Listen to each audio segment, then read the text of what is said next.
بسم اللہ الرحمن الرحیم۔ الحمد للہ رب العالمین، والصلاة والسلام علی خاتم النبیین سیدنا اسخی الناس صلی اللہ علیہ وسلم۔ اس کے معنی ہیں سب سے زیادہ سخاوت کرنے والے۔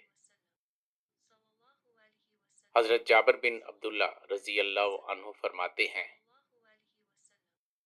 کہ نبی محتشم صلی اللہ علیہ وسلم سے کبھی کسی نے کچھ مانگا، آپ صلی اللہ علیہ وسلم نے اسے عطا فرمایا اور کبھی انکار نہیں کیا۔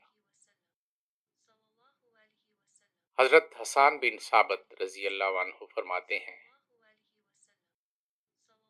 کہ کلمہ شہادت کے علاوہ آپ نے لفظ لا کبھی نہیں بولا۔ اگر کلمہ شہادت میں لا نہ ہوتا تو آپ کی گفتگو میں لا لا کبھی نہ ہوتا۔ وما توفیقی الا باللہ۔